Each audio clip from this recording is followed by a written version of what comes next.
Hello student, I Muslima Aslam. This is lecture of computer graphics. Today we are going to discuss about 3D geometric primitives. आपने इससे पहले क्या पढ़ा था? इस यूनिट में आपने पढ़ रखा है 3D ट्रांसफॉर्मेशन।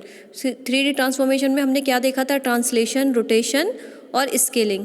आई होप आपको वो तीनों चीज़ें अच्छे से समझ आ गई होंगी, और अगर नहीं आई है तो 2D भी देख लीजिएगा। 2D अगर ट्रांसफॉर्मेशन देखोगे उससे जल्दी समझ में आएगा कि आपको 3D ट्रांसलेशन क्या होता है, 3D रोटेशन क्या होता है, 3D स्केलिंग क्या होती है। ठीक है, तो वो प्रीवियस लेक्चर की बात थी। आज हम देखेंगे 3D ज्योमेट्रिक प्रिमिटिव्स। ये आपकी थ्योरी है लेकिन ये आपकी आती है एग्जाम में। ठीक है, तो 3D ज्योमेट्रिक प्रिमिटिव्स जो होते हैं उसमें ये 5 चीज़ें होती हैं: पॉइंट, लाइन, प्लेन, पॉलीगन और स्फीयर। ठीक है, अब आप देख लीजिए आउटपुट प्रिमिटिव्स। लाइन जो होती है वही आपकी आउटपुट प्रिमिटिव्स होती है। ठीक है, मैंने उसके आगे लिख भी रखा है, एक लाइन बना के दिखा दिया है, ये होता है आउटपुट प्रिमिटिव्स। तो आउटपुट प्रिमिटिव्स में सबसे पहले क्या होता है कि basic geometric structure used to describe an images और स्कैन। इनके कुछ फीचर्स होते हैं जो लाइन, कर्व, पॉइंट, उनके लिए कलर आप चूज़ करते हो, बिट क्या होती है, ये सारी चीज़ें आप चूज़ करते हो। ये सब क्या कहलाता है? आपका आउटपुट प्रिमिटिव। तो आप इसका देख लीजिए, पहला जो पॉइंट है वो है आपका एट्रीब्यूट पैरामीटर। एट्रीब्यूट पैरामीटर में आप देखिएगा, any parameter that affect the way a primitive is to be display is referred to as an attribute parameters. तो इसके लिए जो आपका जो पैरामीटर्स होता है, इसके लिए मैंने एक एग्जाम्पल दे रखा है, उस एग्जाम्पल से आपको ज़्यादा अच्छे से समझ आएगा कि लाइन है वो आपका एक एट्रीब्यूट पैरामीटर्स है। ठीक है, उस एट्रीब्यूट पैरामीटर्स में आप जब कोई लाइन लेते हो, अपनी सिस्टम पे लेते हो, अपनी डेस्कटॉप पे कुछ डिज़ाइन कर रहे हो, उसके लिए आप लाइन लेते हो, तो उस लाइन के लिए आपको उसका बिट चेक करनी पड़ती है। कलर क्या हो लेना है आपको लाइन का, उसकी विड्थ क्या है, लाइन टाइप क्या है। लाइन टाइप मतलब कि सॉलिड लाइन है, सॉलिड मतलब प्लेन, या डॉटेड लाइन है या डैशड लाइन है। ठीक है, डैश में दे रखी है आपको, डॉटेड में दे रखी है, लाइन किस टाइप की है। ठीक है, तो ये सारे क्या होते हैं? लाइन के एट्रीब्यूट्स। इन्हें हम बोलते हैं एट्रीब्यूट्स पैरामीटर। मतलब किस चीज़ की बात हो रही है? अभी लाइन की, तो लाइन के एट्रीब्यूट्स हो गए। अगर आप किसी और चीज़ का लेते, कैरेक्टर के लेते, अल्फ़ाबेट के, तो उन सब के जो चीज़ें बताते वो उसके भी वो एट्रीब्यूट्स कहलाते। तो ये लाइन के एट्रीब्यूट्स हो गए। ठीक है, दूसरा क्या होता है? Line attribute. लाइन एट्रीब्यूट आपका जो है first basic attribute of a straight line segment are its type, its width and colour. ठीक है, उसकी विड्थ देखते हो एंड उसका कलर देखते हो। कोई भी आपके पास स्ट्रेट लाइन आती है तो उसका आप ये देखते हो, दो टाइप की होनी चाहिए, उसकी विड्थ और इसका कलर। ठीक है, तो इसमें एक ए पार्ट में मैंने दे रखा है लाइन टाइप। लाइन टाइप कैसी होनी चाहिए? लाइन टाइप में भी सॉलिड होनी चाहिए, डैशड होनी चाहिए एंड डॉटेड।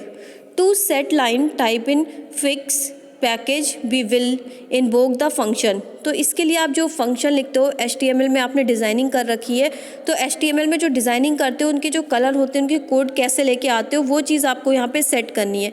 तो उसके लिए जब आप HTML पे प्रोग्रामिंग करते हो, HTML पे लैंग्वेज पे कुछ भी काम करते हो, आपने का थोड़ा बहुत पढ़ा होगा तो आपको आता होगा कि सेट लाइन टाइप आपको ये मिला के लिखना पड़ता है। सेट का S कैपिटल होता है, लाइन का L कैपिटल होता है, टाइप का ऐसे करके आप लिखे होता है, तो ये LT ब्रैकेट में आप LT से डिनोट कर देते हो। वाइल LT क्या है? आपका लाइन पैरामीटर्स है, कैन टेक वैल्यू, उसकी वैल्यू 1 2 3 4। 1 पे अगर दे रखी है सॉलिड, तो सॉलिड 1 नंबर लगा दिया LT1, तो सॉलिड लाइन आ जाएगी आपकी।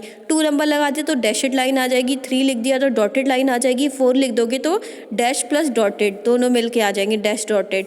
ठीक है, तो ये इस टाइप की जो लिखते हैं लाइन का टाइप यही होता है कि इसको कैसे आप लिख रहे हो उसमें HTML में, उसको कैसे यूज़ करते हो सिस्टम पे, और वो लाइन आपको कैसे मिलती है। ठीक है, तो दूसरा बी आपका पार्ट है इसका लाइन एट्रीब्यूट्स का, लाइन विड्थ। लाइन विड्थ कैसे मिलती है, लाइन विड्थ कैसे होती है? We can set the line width attribute by following function. पहले आप इसके लिए लिखो कि set line width scale factor LW क्या? लाइन विड्थ का है लाइन विड्थ पैरामीटर। जो लाइन विड्थ की वैल्यू होती है वो आपकी पॉजिटिव ही रहेगी। It can be assigned a positive number to indicate the relative width of the line to be displayed. जो आपकी डिस्प्ले पे आपको लाइन जो दे रखी होगी वो पॉजिटिव नंबर में होगी। ठीक है, तो उसका लाइन डब्ल्यू के लिए लिखो एल डब्ल्यू अगर इजिकल टू 1 है तो मतलब स्टैंडर्ड विद लाइन, जो आपकी लाइन जो है, लाइन का स्टैंडर्ड है वो विद लाइन होगी, ठीक है। एल डब्ल्यू अगर आपका बड़ा है 1 से तो आपकी थिकर लाइन मतलब थिक लाइन, थिकर मतलब मोटी, ठीक है। और एल डब्ल्यू अगर आपका छोटा है 1 से तो आपकी थिनर लाइन आएगी, मतलब आपकी पतली लाइन आएगी, ठीक है। सी पार्ट इसका देखिए लाइन कलर, क्योंकि अभी हम लाइन एट्रीब्यूट्स की बात कर रहे हैं, ऐसे ही सबके आप लिख सकते हो लाइन कलर। तो we can set the line colour attribute by following function. तो इसके लिए आपको सबसे पहले लेना पड़ेगा set poly line colour index LC, ठीक है। LC लिया आपने तो लाइन कलर पैरामीटर्स होते हैं पॉजिटिव वैल्यू सेट, ठीक है। इसकी जो LC होता है वो लाइन कलर पैरामीटर है, उसकी भी आपकी क्या होती है, पॉजिटिव वैल्यू सेट है, ठीक है।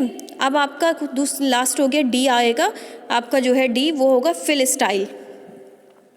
तो जो फिल स्टाइल है, कोई भी आपने लाइन बनाई है, लाइन से कोई पैरामीटर लिया है या कोई पॉलीगन लिया है, आपने कुछ भी ले रखा है, तो उसकी जो आप उसके अंदर बॉर्डर कर रहे हो, फिल कर रहे हो, कैसे फिल कर रहे हो, ठीक है, वो चेक करना है। तो लिखिए fill style may be hollow colour, bordered colour and filled with solid colour. तो उसके लिए देखो ब्लैंक, जो ब्लैंक वाला है मतलब कुछ नहीं, जिसने खाली छोड़ दिया लाइनिंग से, अंदर कुछ नहीं, तो वो हॉलो, उसको हॉलो बोलते हैं, ठीक है। बी आपका सॉलिड, ऐसे इस टाइप का दिखेगा थोड़ा कलर, ये सॉलिड होगा। सी पैटर्न बने हुए आपको कुछ दिखेंगे, तो ये पैटर्न टाइप होते हैं। ये किसके होते हैं, जो आपकी फिल स्टाइल होती है, कैसे आप फिल कर रहे हो अंदर लाइन का। तो ये हो जाएगा सेट इंटीरियर स्टाइल, क्योंकि इस टाइप के इंटीरियर बोले जाते हैं, इंटीरियर स्टाइल FS, ठीक है, फिल स्टाइल को बोलेंगे, ठीक है। FS मतलब फिल स्टाइल पैरामीटर, वैल्यू कौन सी भी दे रहे हो, हॉलो दे रहे हो, सॉलिड दे रहे हो, पैटर्न दे रहे हो, ठीक है। अब आप देखो फिल पैटर्न का मतलब कि कैसे पैटर्न को फिल कर रहे हो, उसके लिए वैल्यूज़ क्या हैं। तो we select fill pattern with set interior style index PI pattern index parameter आप एक पैटर्न की टेबल बना लोगे। टेबल में आप कैसे देते हो, PI आपका दे रखा है इंडेक्स वैल्यू, PI 1 2 3 4 ऐसे वैल्यूज़ दे रखी होगी। और अंदर क्या है, पैटर्न आपके मैट्रिक्स में हो सकते हैं, 4 0 0 4 का आपने ये मैट्रिक्स करके बनाए, इस टाइप के आपके क्या होते हैं, फिल पैटर्न, कैसे आप पैटर्न को फिल कर रहे हो, ठीक है।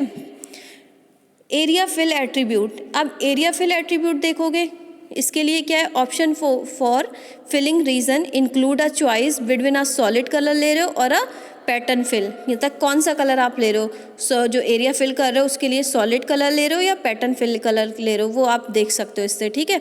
अब लिखोगे character attribute, text attribute. Character attributes और टेक्स्ट एट्रीब्यूट का क्या काम होता है, the appearance of displayed character is control by attribute such as a font size, colour and orientation. जो भी ओरिएंटेशन मतलब हॉरिजॉन्टली एंड वर्टिकली। तो आपके पास जो भी कैरेक्टर है उसका वो कितनी साइज़ है, कितना फॉन्ट है उसका, कितना कलर है, कैसी ओरिएंटेशन है, वो वर्टिकली दिख रहा है आपको या हॉरिजॉन्टली दिख रहा है, इन सब चीज़ों को आपको चेंज करना पड़ता है। सबसे पहले मैंने इसका ले लिया फॉन्ट, ठीक है। फॉन्ट की बात अभी करते हैं, तो there is a choice of font like font. आप मैंने 2-3 एग्जाम्पल दिए, आप अंदर कुछ भी लिख सकते हो, ये आपकी थ्योरी है, ठीक है। फॉन्ट में मैंने फॉन्ट ले लिया, इसका उठा लिया, और एक मैंने टेक्स्ट कलर ले लिया। आप साइज़ भी लिख के दिखा सकते हो, साइज़ के बारे में भी कुछ लिख सकते हो अगर आपको पता है। There is a choice of font like Helvetica है, टाइम न्यू रोमन है, कोरियर, कौन सी आपको चाहिए फॉन्ट, ठीक है। तो सेट टेक्स्ट फॉन्ट TF से कर दोगे। Font option can be made available as a predefined set to grid pattern और as a character set design with polylines and spline curve आपने देखे होंगे, वो मैं अभी आगे पढ़ाऊंगी और अच्छे से डिस्कस हो जाएंगे, एक पूरा टॉपिक है स्प्लाइन कर्व का, ठीक है। बी आपका क्या होता है, टेक्स्ट का कलर। तो उसको सेट करने के लिए आप क्या लोगे, set text colour index TC आपका वही पर्टिकुलर कलर है, कोई भी आपका कि कलर कोड कैसे इंडेक्स में आप फिल कर रहे हो, उसके लिए आपकी वैल्यूज़ ले सकते हो, ठीक है। तो ये आपका हो गया एक आपके जो 3D ज्योमेट्रिक पैरामीटर्स हो गए। तो उसके लिए आपके वैसे तो पैरामीटर आपके बहुत सारे, point, line, plane, polygon, sphere. मैंने एक लाइन को ले लिया, एक लाइन को मैंने आउटपुट प्रिमिटिव लेके, वैसे तो ये सारे आपके आउटपुट प्रिमिटिव्स हो गए, सबको आप एक्सप्लेन कर सकते थे। मैंने लाइन लिया तो लाइन के सबसे पहले एट्रीब्यूट देखे, तो लाइन का एट्रीब्यूट पैरामीटर लाइन का ये निकाला, लाइन के एट्रीब्यूट कितने होते हैं, लाइन का टाइप, लाइन की विड्थ, फिर हमने देखा लाइन कलर कैसे फिल स्टाइल करते हैं, फिल पैटर्न, ठीक है। फिर जो आपके अंदर कैरेक्टर आ रहे हैं उसके अंदर कैरेक्टर कलर, कैरेक्टर का फॉन्ट साइज, ये सारी चीज़ें आप ये पूरी डेफिनेशन लिख के आ सकते हो। आप किसी एक भी पॉइंट को उठा सकते हो। पॉइंट आप, मैंने लाइन लिया था, आप प्लेन ले सकते हो, पॉलीगन ले सकते हो, स्क्वायर्स ले सकते हो। पॉलीगन से ही बहुत सारी चीज़ें बता सकते हो। एक लाइन ले लो, लाइन से पूरा एक 3D ज्योमेट्रिक प्रिमिटिव्स बता सकते हो। ठीक है, तो ये आपका एक डेफिनेशन होगी 3D ज्योमेट्रिक प्रिमिटिव। और अगर चाहो तो आप कहीं नेट से अच्छे से नोट निकाल लो, उससे भी पढ़ सकते हो, नहीं तो ये काफ़ी है आपको एग्जाम में लिखने के लिए। ठीक है, तो आई होप आपको ये थ्योरी जो डेफिनेशन है वो 3D ज्योमेट्रिक प्रिमिटिव की समझ आ गई होगी। तो नेक्स्ट लेक्चर में हम नया टॉपिक देखेंगे। आज के लिए इतना ही। Thank you student.